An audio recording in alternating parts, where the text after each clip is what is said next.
ஆன்மீக உறவுகள் அனைவருக்கும் என் அன்பான வணக்கங்கள். நாளைய தினம் சனி மகா அஷ்டமி. நாளைய தினம் சனிக்கிழமை காலை அதிகாலை 2:17க்கு அஷ்டமி திதி தொடங்குது. அதாவது 5/4/2025 அதிகாலை 2:17க்கு அஷ்டமி திதி தொடங்கி 6/4/2025 ஞாயிற்றுக்கிழமை அதிகாலை 1:07 வரைக்கும் அஷ்டமி திதி இருக்குது. சூரிய உதயத்தின் பொழுது என்ன திதி இருக்குதோ அந்த திதி தான் அந்த நாள் முழுவதும் கடைபிடிக்க வேண்டிய திதி.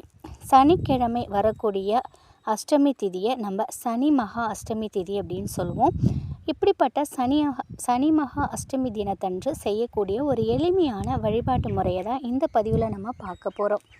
அஷ்டமி திதிங்கிறது கால பைரவருக்கு உகந்த ஒரு திதி. கால பைரவர் சனி பகவானின் குருவாக ஆசானாக இருக்காங்க.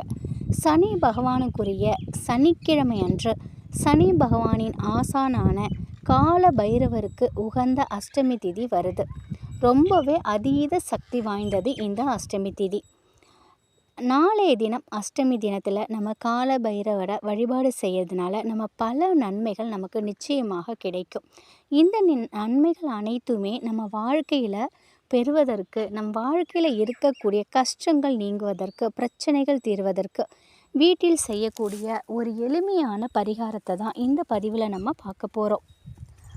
வளர்பிறை அஷ்டமி திதியில் பக்கத்தில் இருக்கக்கூடிய சிவன் கோவிலுக்கு போய் அங்கே இருக்கக்கூடிய கால பைரவரை ராகு காலத்தில் வழிபாடு செய்கிறது ரொம்பவே சிறப்பான ஒரு பலன்களை நமக்கு கொடுக்கும். ராகு காலத்தை தவிர்த்து உச்சிக்கால பூஜையிலையும் கலந்துக்கலாம், நல்ல பலன்கள் நமக்கு கிடைக்கும். நம்ம பூஜையில் கலந்துக்கும் பொழுது கால பைரவருக்கு உகந்த தாமரைப்பூ, வில்வ இலைகள், தும்பைப்பூ, செவ்வந்திப்பூ, சந்தன மாலை இதெல்லாமே வாங்கி தருவது நமக்கு நல்ல பலன்களை நமக்கு கொடுக்கும். இந்த பரிகாரத்தை அஷ்டமி திதி முடியறதுக்குள்ள எந்த நேரத்தில் வேணாலும் நீங்கள் செய்யலாம். நாளைய தினம் இரவு 12 மணிக்குள்ளே நீங்கள் இந்த ஒரு வழிபாட்டை நீங்கள் செய்யுங்க.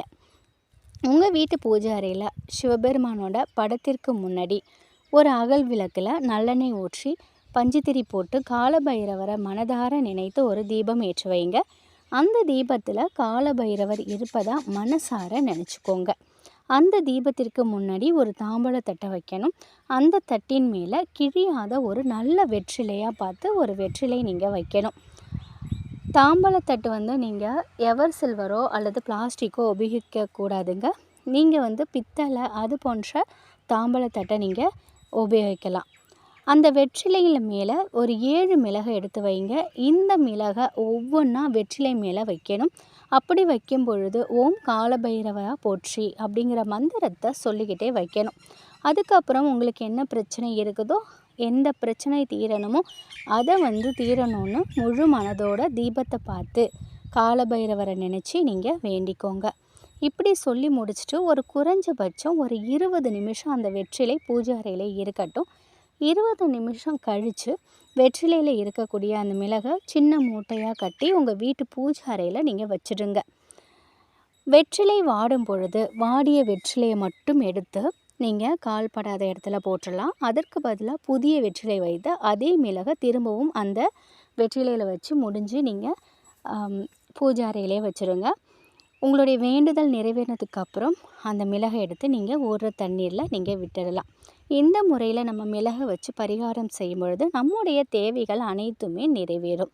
நம்முடைய தடைகள் விலகும், நினைத்தது நடக்கும், எதிரிகள் தொல்லை விலகும், தொழிலில் இருக்கக்கூடிய போட்டி பொறாமைகள் எல்லாமே நீங்கும், சனி பகவானின் தாக்கம் குறையும், வருமானம் பல மடங்கு அதிகரிக்கும். பைரவருக்கு உகந்த இந்த மிளகை இந்த முறையில் அஷ்டமி தினத்தில் பரிகாரம் செய்யும் பொழுது பைரவரோட அருளால் நம்ம வேண்டினது அனைத்துமே நமக்கு கிடைக்கும். நீங்கள் நாளைய தினம் கண்டிப்பாக இந்த தீபம் ஏற்றும் பொழுது ஏதாவது ஒரு நெய்வேத்தியம் நீங்கள் வைக்கணும். உங்களால் முடிந்த நெய்வேத்தியத்தை நீங்கள் வைக்கலாம். நாளைக்கு சனிக்கிழமைங்கிறதுனால எள்ளு சாதம் அல்லது எள்ளு உருண்டை இந்த மாதிரி நீங்கள் எடுத்து வைக்கலாம். அப்படி உங்களால் எதுவுமே செய்ய முடியலைனாலும் 2 டைமண்ட் கல்கன் கொஞ்சமாவது வச்சு நெய்வேத்தியம் வைங்க. மறக்காமல் நாளைய தினம் நாய்களுக்கு சாப்பாடு போடுறத எப்பொழுதுமே அஷ்டமி திதியில் நாய்களுக்கு சாப்பாடு போடுறத மறக்காதீங்க. நாளைய தினம் நாய்க்கு சாப்பாடு வச்சுட்டு அதுக்கப்புறம் உங்களுடைய வேலைகளை துவங்குங்க. இது நம்ம வாழ்க்கையில் மிகப்பெரிய அளவில் முன்னேற்றத்தை ஏற்படுத்தி கொடுக்கும். சாதாரணமாக தெருநாய்க்கு சாப்பாடு வைக்கிறத கூட இவ்வளோ ஒரு பெரிய விஷயமா சொல்கிறீங்க அப்படின்னு நினைக்காதீங்க. அஷ்டமி தினத்தில் எப்பொழுதுமே நம்ம ஏதாவது ஒரு ஜீவராசிக்கு நம்மால் முடிந்த உணவை கொடுக்கறதுக்கு நம்ம பழக்கிக்கணும். அதுவும் இந்த மாதிரி அஷ்டமி தினத்தன்று நாய்களுக்கு நம்ம சாப்பாடு வைக்கும் பொழுது அதோட பலன்கள்ங்கிறது அதிகமானது. அதை கண்கூடாக நீங்கள் உணரலாம். நீங்கள் செய்து பாருங்கள், நிச்சயம் அதோட பலனை தெரியும். நாளைய தினத்தில் சனி மகா அஷ்டமி, மறக்காமல் பைரவரை வணங்கிக்கோங்க, பைரவர் வழிபாடு செய்யுங்க. முடிந்த அளவுக்கு இந்த பரிகாரத்தை நாளைய தினம் மறக்காமல் செய்து பாருங்கள். நாளை முழுவதுமே அஷ்டமி தேதி இருக்குது. நாளை இரவுக்குள்ளே உங்களுக்கு எந்த நேரம் தோதுப்படுதோ அந்த நேரத்துக்கு தகுந்த மாதிரி நீங்கள் இந்த வழிபாடு நீங்கள் செஞ்சுக்கலாம்.